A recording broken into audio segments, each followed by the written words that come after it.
कमरे में उजाला होते ही सभी की नज़र सामने खड़ी रानी माँ पर गई। उनके पीछे पुलिस इंस्पेक्टर के साथ कुछ और पुलिस वाले भी खड़े देखे। रानी माँ के बगल में खड़े शांतनु के पिता ने सिर झुका रखा था। उन सभी को यूं अचानक अपने सामने देख शांतनु घबरा उठा। उसने पहले पलट कर मनोहर और फिर वकील साहब को देखा। रानी माँ की आवाज़ गूंजी, मनोहर और वकील साहब की तरफ मत देखो शांतनु।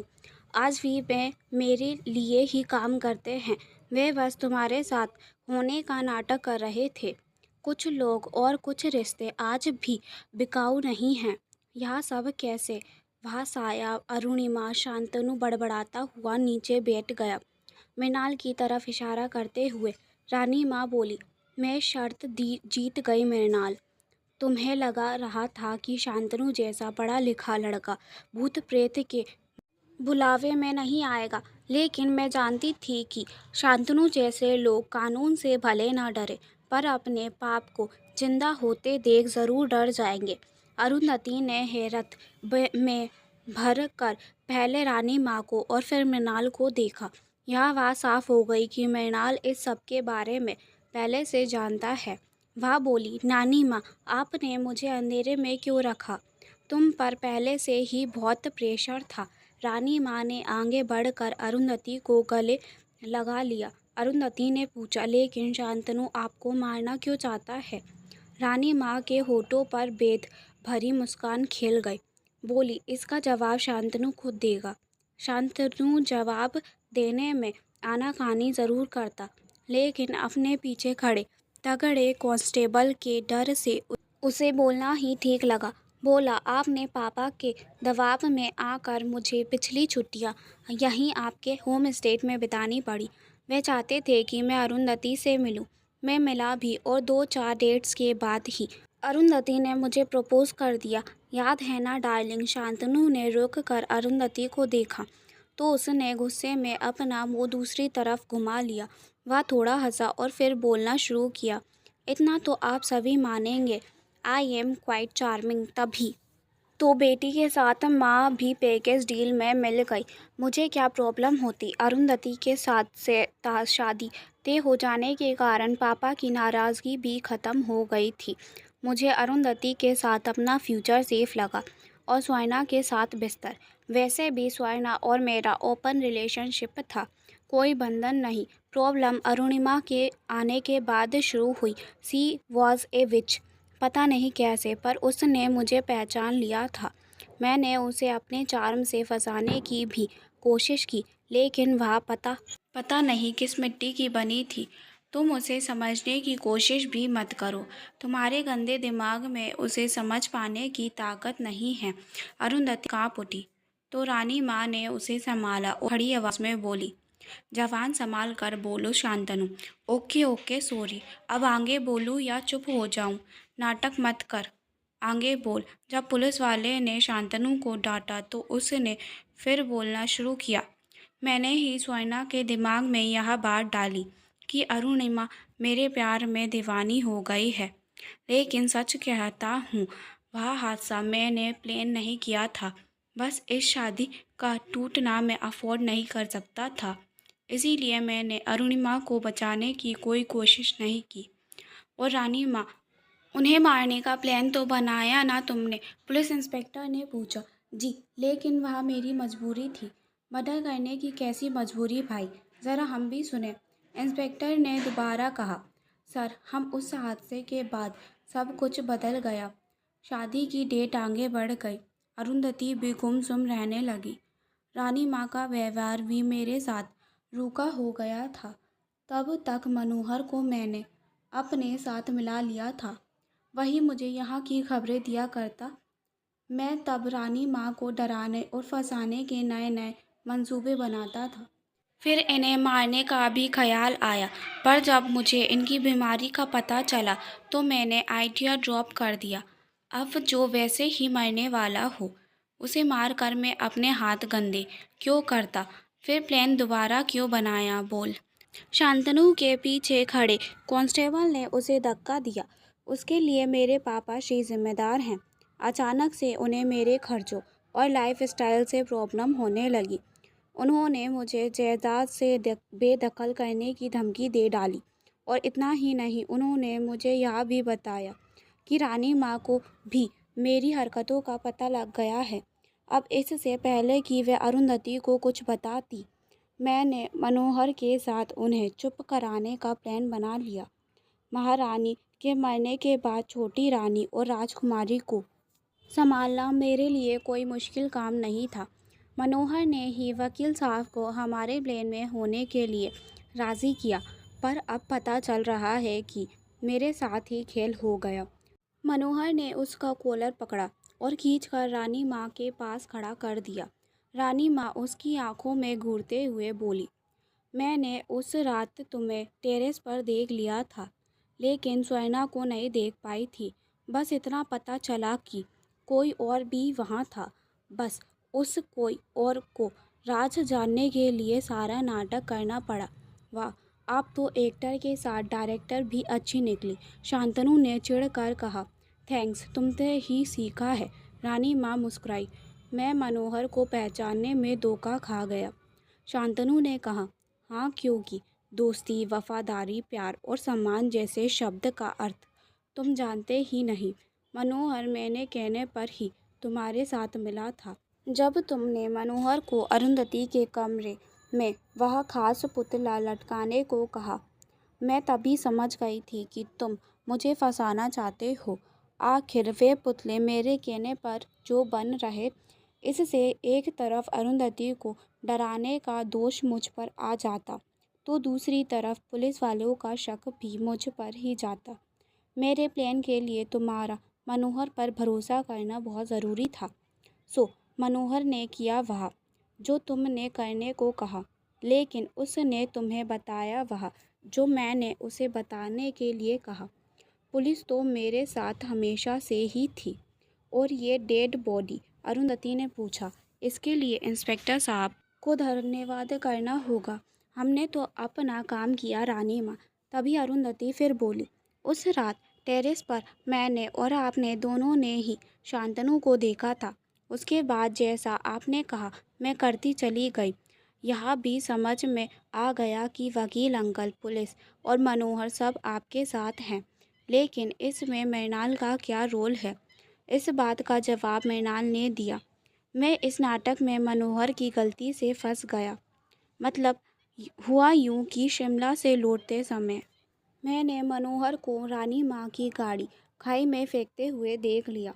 जब मैंने गाड़ी से उतरकर मनोहर से इसका कारण पूछा तो वह सकपका गया। इसके बाद रानी माँ के पास मुझे अपने प्लान में शामिल करने के अलावा कोई चारा नहीं रह गया।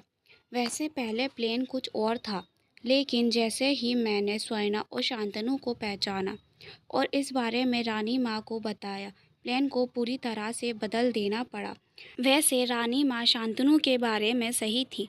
स्वर्णा के गिल्ट ने उसे सच बोलने पर मजबूर कर दिया, लेकिन शांतनु जैसे नीच लोगों की तो आत्मा ही नहीं होती।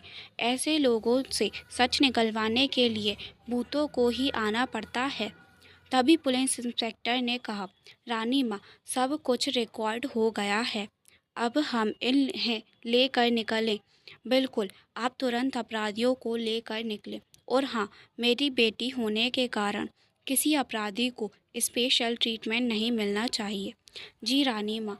महिला पुलिस कांस्टेबल स्वर्णा को लेने के लिए आगे बढ़ी तो वह बोली, माँ अरुंधति, आप दोनों मुझे कभी माफ़ मत करना। इतना कहकर वह रो पड़ी। रानी माँ और अरुंधति की आंखें भी भर आई, लेकिन कोई कुछ नहीं बोला। पुलिस वाले शांतनु और स्वर्णा को लेकर चले गए। वकील साहब भी उनके साथ ही निकल गए। उन लोगों के जाने के बाद रानी माँ ने तेज़ आवाज़ से कहा, मनोहर, रवि बाबू से पेपर पर साइन कर लेकर उन्हें आज ही रवाना करो। मैं अब इस घर में किसी तरह का कचरा बर्दाश्त नहीं कर सकती। जी सरकार, उस रात अगर उस आदमी ने सही से मारा होता तो धरती से ये बोझ भी हट जाता, मनोहर ने गिज कर कहा और रवि से बाहर चलने का इशारा किया। तो वह भी आपके प्लान का हिस्सा था। अरुंधति चौंकी। नहीं नहीं बेटा, वह नीच तो अपनी पूर्व प्रेमिका को उसके पूर्व पति के साथ देखकर भड़क गया था। वह स्वर्णा की ना को हाँ में बदलने आया था। पता नहीं कब मर्द औरत की ना को ना समझना सीखेगा। रवि चुपचाप कमरे से बाहर निकल गया। उसने एक बार भी अपनी बेटी को पलट कर नहीं देखा। अरुंधति अपने माता पिता का घृणित रूप देखकर सकते में थी, लेकिन अगले ही पल उसने तय कर लिया कि किसी प्रकार की हताशा को वह अपने ऊपर हावी नहीं होने देगी। कमरे में अब रानी माँ, अरुंधति और मृणाल रह गए थे। अरुंधति गुमसुम सी मृणाल के पीछे खड़ी हो गई, जैसे उसके कुछ कहने का इंतजार कर रही हो। रानी माँ भी जब ना जाने किस संकोच के कारण कुछ कह नहीं पाई, तो सोफे पर बैठ गई। 2-4 मिनट तक कोई कुछ नहीं बोला। फिर रानी माँ ने ही कहा, अब समाप्त हुआ। अभी क्या कहाँ? मृणाल ने कहा, अब क्या बाकी है? रानी माँ ने पूछा तो मृणाल मुस्कुराया, बोला, अभी तो आपके सबसे बड़े झूठ से पर्दा उठाना बाकी है। मृणाल की इस बात पर रानी माँ चौंक कर खड़ी हो गई, बोली, मेरा कौन सा झूठ? आपने सबसे यह क्यों कहा कि अरुणिमा मर चुकी है? क्योंकि यही सच है, पर यह तो झूठ है। क्या मतलब? रानी माँ की आवाज़ धीमी हो गई। मतलब यह कि अरुणिमा तो कभी मरी ही नहीं। वह यहीं है। अच्छा, कहाँ? मुझे तो नहीं दिख रही। ठीक आपके पीछे, मृणाल ने कहा। तो रानी माँ तुरंत पीछे पलटी। उनके पीछे लगे आईने में अरुंधति मुस्कुराई, एक फीकी उदास मुस्कान। रानी माँ कुछ नहीं बोल पाई। मैं सच का इंतज़ार कर रहा हूँ। तुम सही हो। जो मरी वह अरुंधति थी, अरुणिमा जिंदा है, रानी माँ ने कहा और थोड़ी देर रुक कर बोली, कुछ सच झूठ से अधिक खतरनाक होते हैं। तुम नहीं समझोगे, आप समझाएंगी तो ज़रूर समझूंगा। बात सिर्फ मेरी होती तो शायद मैं ऐसा कभी नहीं करती, पर हमारे कारण लाखों घरों का चूल्हा जलता है। जब मेरी बीमारी का सच सबके सामने आया, तब सभी ने अरुंधति में अपनी रानी माँ को देखा। अरुंधति ने यह भरोसा अपनी मेहनत से कमाया था। अब अगर मार्केट में यह खबर फैल जाती कि अरुंधति की मौत हो गई है, तो उसके साथ हमारे बिजनेस की भी मौत हो जाती। हम तो फिर भी संभाल जाते, लेकिन हमारे लिए काम करने वालों का क्या होता? मैंने तो सभी ज़रूरी कागजात में अरुणिमा के हिसाब से एंट्री भी करा ली थी। मुझे लगा था कि अब इसके साथ में सब कुछ सौंप कर आराम से मर सकूंगी। लेकिन रानी माँ की बात सुनते ही मृणाल को ऑफिस में हुई घटना और केसर याद आ गई। तुम तो अरुंधति से पहले मिले भी नहीं, फिर तुम्हें कैसे पता चला? रानी माँ ने मृणाल से पूछा। मेरी कला ने मुझे एक ताकत दी है। मैं किसी भी चेहरे के उस भेद को भी देख सकता हूँ जो नॉर्मल लोग नहीं देख पाते। इस अरुंधति के भीतर अरुणिमा को मैंने कई बार देखा। आपने मुझे अरुणिमा की फ़ोटो दी, लेकिन अरुणिमा तो मेरे सामने भी थी। मुझे जानने में देर ही लगी कि ये दोनों लड़कियां एक ही हैं। फिर एक दिन आपके फैमिली एल्बम में मैंने असली अरुंधति का चेहरा भी देख लिया। इसके बाद मेरा शक यकीन में बदल गया। मैं इतना तो समझ गया कि आप इस पोर्ट्रेट को हॉल में लगाकर अरुंधति और अरुणिमा के चेहरे की हर असमानता को ख़त्म कर देना चाहती हैं, और आज इसका कारण भी समझ गया हूँ। थोड़ी देर बाद मृणाल फिर बोला, बस इतना नहीं समझ पाया कि यह सब हुआ कैसे? अरुणिमा को अरुंधति सब ने कैसे और क्यों मान लिया? मृणाल की इस बात पर रानी माँ ने अरुणिमा की तरफ देखा। वह बोली, सगाई की अगली रात अरुंधति को नानी माँ के साथ किसी डिनर पर जाना पड़ा, पर वह शांतनु के साथ अकेले रहना चाहती थी। उसने नानी माँ को मना नहीं किया क्योंकि उसके दिमाग में एक आइडिया आ गया था। उसने मुझे उसके कपड़े पहनाकर नानी माँ के साथ जाने को कहा। मैंने उसे मना भी किया, लेकिन वह कहने लगी कि उसने शांतनु के लिए कुछ प्लान किया है। उसके एक्साइटमेंट देखकर मैं मान गई। घर के नौकरों और बाकी लोगों को यही लगा कि अरुंधति नानी माँ के साथ चली गई है, लेकिन बीच रास्ते में ही नानी माँ ने हमारी चोरी पकड़ ली और हम घर वापस आ गए। उसके बाद का तो तुम्हें सब पता है। कई जानों को बचाने के लिए मरने के बाद भी अरुंधति को जिंदा रखना पड़ा और अरुणिमा मर गई। मेरे लिए मेरे नाम से अधिक ज़रूरी मेरी नानी माँ का सम्मान और अपने लोगों की ज़िंदगी है। मृणाल अब पलक उसे देखता रह गया और ना मालूम कब तक देखता रह जाता। अगर रानी माँ उससे ना पूछती तो मृणाल तुम्हारा क्या फैसला है? रानी माँ कुछ झूठ सच से अधिक सच्चे होते हैं, मृणाल ने कहा। तो रानी माँ ने उसके हाथ को अपने हाथ में लेकर चूम लिया। फिर बोली, अरुंधति मुझे लगता है अब तुम दोनों को भी बात कर लेनी चाहिए, और वहाँ से चली गई। रानी माँ के जाने के बाद वह कुछ देर तक अपनी बड़ी बड़ी आंखों से मृणाल को घूरती रही, पर बोली कुछ नहीं। क्या देख रही हो? मृणाल बोला। जब तुम सब जानते थे तो कभी कुछ पूछा क्यों नहीं? जहाँ भरोसा होता है वहाँ सवाल नहीं होते। तो अब वह बोली, तुम्हारे साथ पेंटिंग करनी है, तुम्हारा डांस भी देखना है, और क्या मेरे साथ मसूरी घूमने चलोगी अरुणी? दोस्तों, अगर आपको अरुंधति एक प्रेम कहानी अच्छी और इंटरेस्टिंग लगी हो तो ऐसी ही और कहानियों के लिए मेरे चैनल को सब्सक्राइब ज़रूर करें। धन्यवाद। मिलते हैं अगली कहानी के साथ।